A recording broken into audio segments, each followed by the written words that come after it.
wanna take it slow. Just wanna let you know. Ready to spend some time. I wanna spend some time.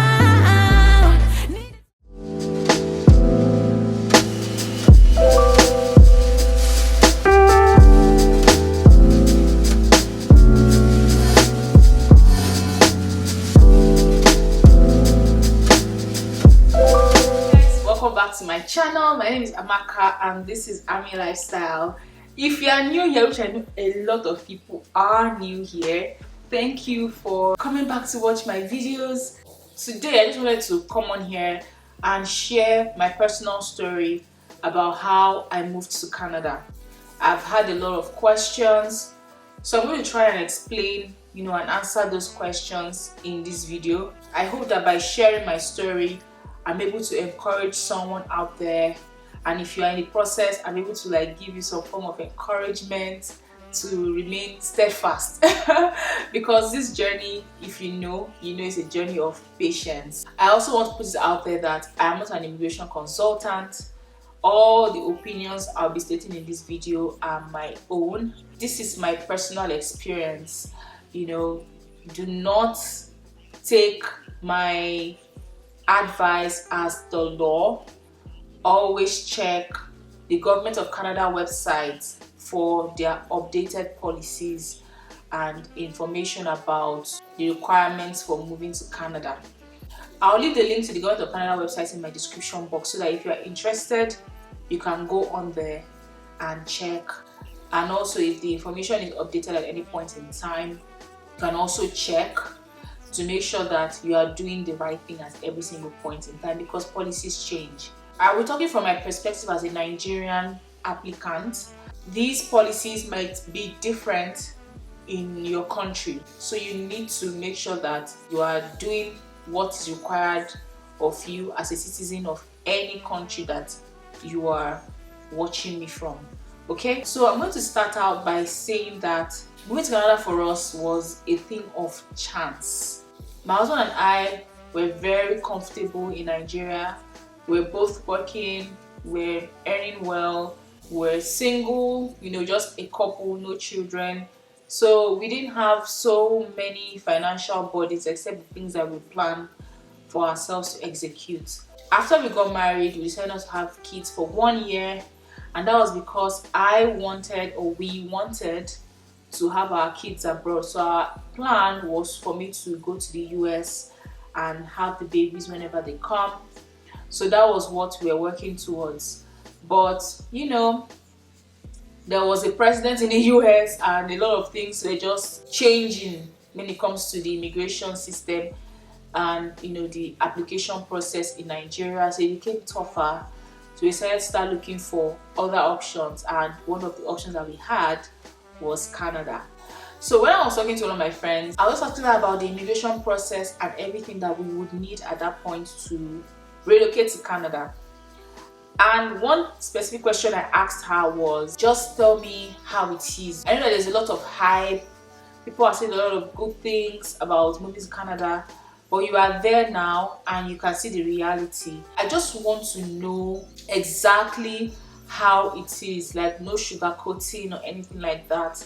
So she did well to explain to me her experience ever since she moved, and I just found out that they were just okay and there wasn't anything to be afraid of. So I decided to start the process and I started preparing for my Ielts, because I felt like instead of me trying to get a visa to another country where I'll go and come back, I can actually be a permanent resident of Canada and I'll be killing two birds with one stone. So what is the need of stressing myself? And since I have all the requirements, I felt like I stood like a 90% chance of becoming a permanent resident of Canada. If you want to start, like for us, we started with evaluating our degrees with WES, which is World Education Services, and also writing the Ielts exam. Now for Ielts exam, you can either write with British Council or IDP. So these are the two bodies in Nigeria authorized to conduct Ielts exam. So in your country, you can find out which body. I think they are the same everywhere, but you can also find out British Council is the same everywhere for Ielts. So you can find out if there's any other body that's authorized, but The ones I know, and I know everybody around the world uses, is British Council and IDP. So you pick one and then you go write the exams. Also, we need to evaluate our degrees, and it will take a long time, you know, for that to come out based on the Nigerian education situation. So my school, Unilag, was where I was going to do my BSc evaluation. So I went there and did all the process, made the payments, and left. Now I was thinking that, okay, if it becomes worse, it's going to take like 3 months for everything to be completed. But no, it took about 6 months to 7 months or so for that to be completed. You can imagine. And this was in 2019. That was when we made the decision to move, and we started this entire process in 2019. That was when COVID just started, and a lot of things were brought to a halt. Nothing was happening. Schools were not opened, so there was actually nobody can go and ask any questions until everything was reopened. There was no way to communicate with the school. Also, on the other hand, WES, which is the evaluating body that I use because I was evaluating a communications degree. Now, if you're evaluating any other degree, you need to find out if WES is the best option for you. There are other evaluating bodies for professionals like medical doctors, lawyers, so you need to find out the perfect option for you. This journey involves a lot of research. We researched so much, like so much, that we became like immigration officers. We started thinking like immigration officers.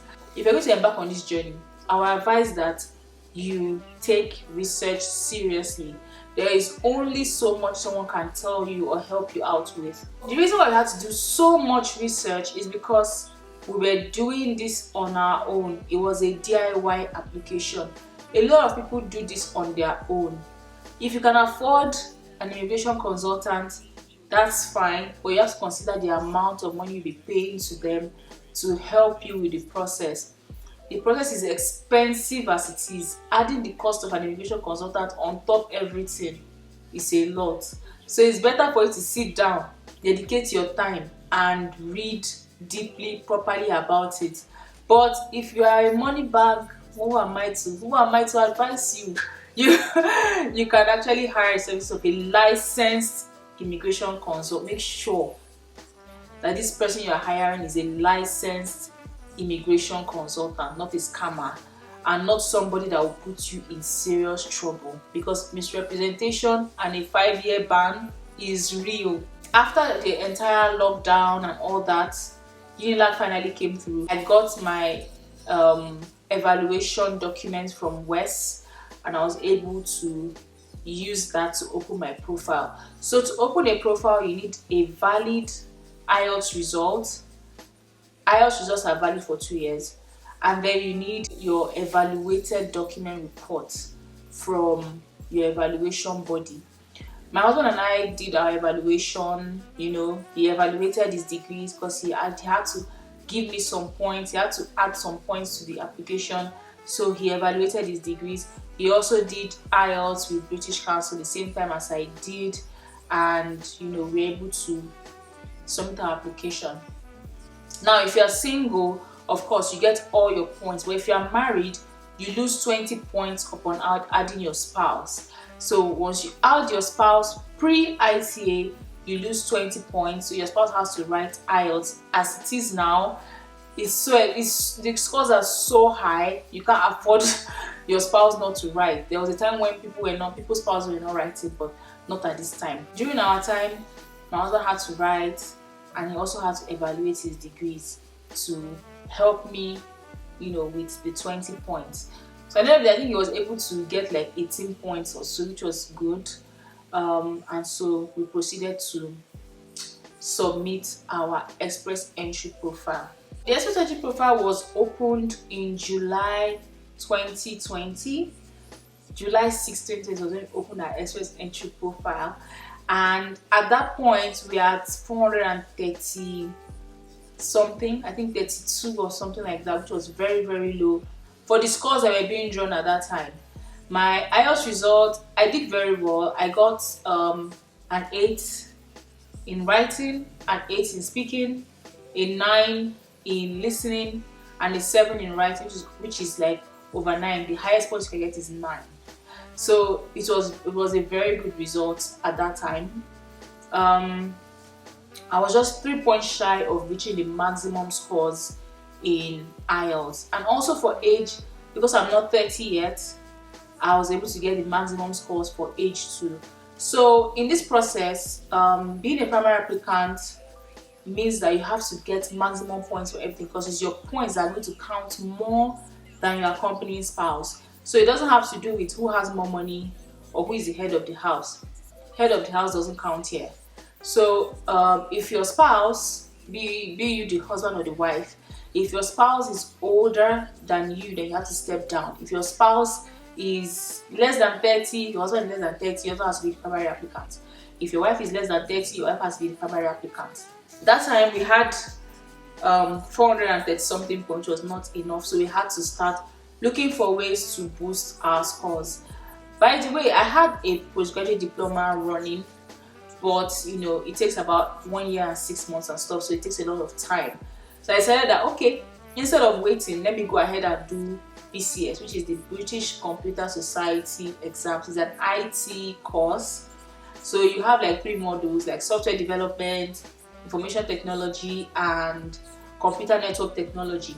That software development, you have to even write code. I remember I wrote code C+ in the exam. I had to learn it, and at the end of the day, I failed.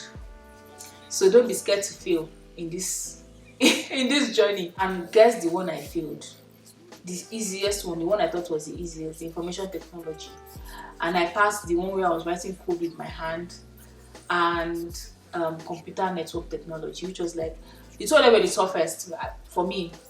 And it's not because I didn't put so much effort in information technology, because for me, all the 3 courses, I knew nothing about them, so I had to put like so much effort in all of them. But for some reason, over 40, I got I was supposed to get 40% of each of the courses, and for one I got 38%, and they didn't bother to round it up for me. If it was Nigeria, they would have rounded it up like, okay, she don't try, give her 2%. But it's not like that, you know, it's not like that. So I failed it, and it wasn't a good time for me. I was so pissed off, I was so upset, because I just thought that this would give me the 33 points I need to get up to like 468, and just get, you know, really close to what the draws were at that time. So the draws at that time were like 470, 471, 472, even 475. So I was trying to get up to like 469, 468, just so that I'm a bit closer, and then I look for something else to do to, you know, increase the points. But it just didn't work for me, and I was so sad. I tried to do the CIMA, which is the accounting course, but as soon as I did the practice test, after like 3 days of reading, and I failed it, I was like, I don't want any other failure again, because this business that failed me has already scarred me. I just didn't want it anymore, so I left it. I decided to concentrate on my PGD, finish my PGD, and use it as my second degree. Now, if you have, for your evaluation, if you have MSc, you don't need 2 or more degrees. If you have an OND and a HND, you don't need 2 or more. You don't need any other degree again. You have 2 or more degrees. If you have a PhD, you're evaluating your highest degrees. Do you understand? So you don't need it. You don't need any extra small degrees. But if not, if you have just a BSc, then you need an extra at this time. What the scores are this time, you need an extra. So my PGD came through. Of course, I used ETS, which is like an electronic system, to, you know, send it to West. So that was really fast. Within a month, I was able to finish the evaluation process, and yeah, my score went up to 468. But we were not done yet, because the scores were not around that number at that time, so we needed to do more. My husband and I, we decided to rewrite IELTS to see if we can get a 0.5 to get the maximum scores for IELTS. So if you get an extra 0.5 in our module, like in writing for instance, then we'll get extra 3 points, so that would be like 471 for us. So we started reading, planning to rewrite the IELTS again. I used IELTS leads for my target was to get an extra 0.5 in writing. So I used IELTS leads, and luckily for me, yes, I got the 0.5. My husband did not even, his score did not even change. I was not even, God, I've done so much in this marriage. I always say it. Oh, I've done so much. Oh my God, I'm just kidding. But yeah, I checked his and there was no change, so there was no way we were going to get extra 3 points. But when I checked mine, I got an extra 3 points in my writing. In fact, I got an extra 0.5 even in my speaking. So for IDP, let me read out my IDP results. I got reading 8, speaking 8.5, listening I got 9. I did hear well. In my listening I got 9 because I did hear well. And my writing I got 7.5. Shout out to IELTS Liz. If you want, I think I'll just leave it in the description box so that you guys can check it out. If you are in the process of writing or reading for IELTS, you can check out IELTS Liz's writing courses. They are really helpful. That was what I used for my writing and it was good. Having secured 3 points and sitting comfortably at 471, we began to wait for the ITA. Now ITAs occur twice every month on Wednesdays, so yeah, so the next Wednesday, the coming week, in fact I didn't wait for them to dispatch my results to me because I felt like I can't wait, I just need the results. I need the results so that I can update the profile and get the extra 3 points. So I remember having to go to IDP's office, going to collect my results physically, and they were on the mainland. They were around Ogudu area in Lagos, so I had to leave the island, come down to the mainland to Ogudu area and get the result and then go back home so that I could update my profile quickly before Wednesday, which is when the draws normally occur. So I did that, and on the day of the draws, come and see wonders. Draw that used to start, that draw that used to drop around like 4 o'clock, 5, 6 p.m. Nothing. I was even waiting in my office thinking that once the thing drops and the scores are like more than or less than what we have, I'll go and buy suya. Me and this my suya. Nothing happened though. No score. So when I was in these groups where people who are like of like minds and we're just talking about it and saying maybe they're not going to draw today, possibly we'll draw tomorrow or postpone till next Wednesday, but that would be too much and all that. But anyway, I got home, I was not happy.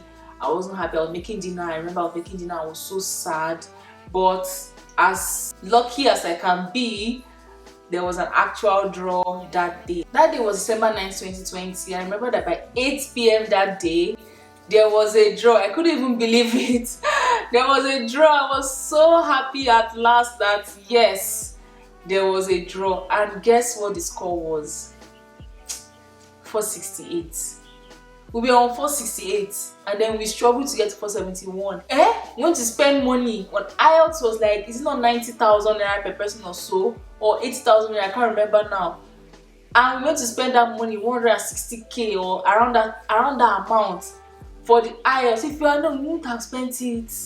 We would have kept our money. But you never can be too sure with this process. You have to do all you can and no regrets. No regrets at all, because there's something called the tie-breaking rule. Now the tie-breaking rule means that if applicant A submits at 9 o'clock with score 468 and applicant B submits at 9:01 p.m. same day with the score 468, and I get to pick 3,500 people with 468 and above. If I am number 3,500 as applicant A with the score of 468, applicant B won't get an ITA even though they have the 468 score because of the tie-breaking rule. Do you understand me now? So there's a particular time and date that they would put when the IT is released. People who submitted around that time and date and upwards would be the ones to get the ITA. So it's always very important to try to be ahead a bit, you know, try to increase your score a bit, do all you can. No matter how much you spend, so long as it's something that you are comfortably spending, no regrets, don't be angry. We're very happy and we thought that, okay, let's now submit our documents. That period was like a very, very challenging period for me. I remember submitting that application, like clicking submit and just breaking down in tears because I was so exhausted, I was so tired. It was just overwhelming. It was a lot submitting your documents post ITA. Now here are the documents you're going to submit post ITA, okay? Your educational certificates and your evaluation certificate. So if you have a statement of result from your school, that passes. If you have your certificates, you know, that passes also. And then the evaluation from the West or whatever evaluating body that you've used. So we did ours with West, so we did that. Also, you have to submit your proof of funds. There's a breakdown for every family when it comes to proof of funds. For us, we're a family of 2. Let me round it up to 16,500 Canadian dollars that you have to keep in your account until you cross the point of entry. That is how it's supposed to be. I know some people spend their POF, which is their personal, it's not what I am IRCC, which is the Immigration, Refugee and Citizenship Canada, the body that handles this entire process. It's not what they recommend, but some people do it. That's your problem. Like I've said, I am not an immigration consultant. Don't spend your proof of funds. Okay, the money must be traceable either through salaries or through a gift deed. You can't just put a bulk money into the account, bam, like that, without explaining, you know, the source of the funds. Sale of properties is also accepted. Sale of an expensive car, you have to put a valuation document of those things they are selling so that they know that yes, it's up to the value. Do you understand? Like I said, gifts from like your parents also counts. So for us, we used our salaries because our salaries were enough to prove the funds. Yeah, investment tools also, like your treasury bills, like your money market tools also counts for your proof of funds. For proof of funds, you need to put your bank reference letter and your bank statement. I don't know if I mentioned that. So your reference letter from your bank stating that you have this money in your account, and then your bank statement for 6 months showing your inflows, your outflows is all in your bank statement. You don't have to worry about that. Your bank will generate that for you, stamp it and sign it. Then you also have to prove your work experience. You need a minimum of 3 years of work experience as the primary applicant and 1 year continuous work experience in one occupation. So I have that. Now you have to prove it post ITA. You have to provide a reference letter from your place of work and possibly your employment letter. I think reference letter is what you need. Reference letter, your pay slips, if you have them, you have to use that. So I did my reference letter and employment letter. I did put my pay slips at the point at which I was applying, like post ITA, because it was optional, you know. You need your travel document also, your international passport. It has to have 6 months validity. We got that. You need your police certificate, original police certificate. Go to onyeka, you'll be able to get original police certificate. Make sure you enter don't stay by the road. Enter their office. It's cheap. It's like 3K. When I did mine, it was 3K for each of it. If you are married, you need to provide your court marriage certificate. Very, very important. So it must be from the court of law. It doesn't have to be from Ikoyi court because I know a lot of people be like, oh, I want to go get married at Ikoyi court in Lagos because that's the federal registry that international blah blah blah recognizes. All those things they make no sense at all. If you want to go to Ikoyi court because you want to go and stay by the poster, the billboard to stop, just say it. Don't say it's because of immigration. No way. It is not correct. It's not correct. I did my wedding, my court wedding in Yaba registry, and that's the certificate I used for this process. Look around me, I'm in Canada. If you did only a church wedding, or you did only an Islamic wedding, I don't know so much about Islamic weddings, you need to also do a court wedding, because that's the one that is recognized by the law and the one that IRCC recognizes. Okay, if you signed any papers in your church, it might not be the same thing that will be given to you at the court. So you need to make sure that your documents that you're submitting as your proof of marriage is the one that is given at the court. You need to go and do a court wedding, a legal wedding. Okay, it's at this point that we did our medicals, our first medicals of the application. After your ITA, you should do your medicals and submit your medical report. The slip will be given to you at either IOM or QLife. Make sure that those are the only two you are going to. I've seen people go to general hospital to say they are doing medicals for Canada. They've been scammed. In your country, find out which of the hospitals are registered, to do medicals for Canada, So make sure you're not being scammed or cheated or anything like that. Make sure you're going to the right clinic. You can use your personal clinic, you can use your family doctor. No, it has to be either IOM or QLife in Nigeria. And in your country, find out which of the facilities are authorized by IRCC to perform medicals. So the last thing that we had to do post ITA is to pay our application fees of, I think, 2,820 Canadian dollars as at the time that we made our payment. So you see what I'm saying when it comes to like money. You have to have your money ready. You have to make sure that your family is financially stable. You guys are not suffering because of this process. You guys are eating well even while you are on this process, because this process is so money consuming you can't begin to imagine. Everything I've mentioned here costs some type of money or the other. You have to move around, you have to make payments here and there and stuff like that. So you have to be really, really financially prepared for this process so you don't fall by the wayside. So you have to do all of these post ITA and submit. There's something called bank limits and stuff like that you can't pay some money. It's just a lot. It was just a lot that period. So that was why I broke down in tears when we finally submitted the application, because it was just, the stress was just too much.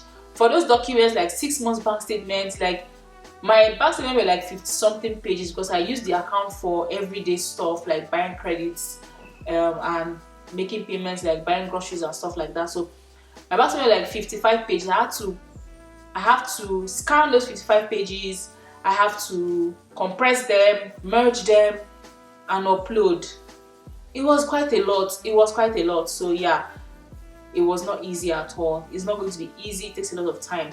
And also you have to make sure that you are putting all the documents all the documents have to be in the right placeholders. You need to make sure of that. If you put one document in a wrong place, your application will get rejected. If an officer is kind enough, he might ask that you re-upload the documents in the right placeholders.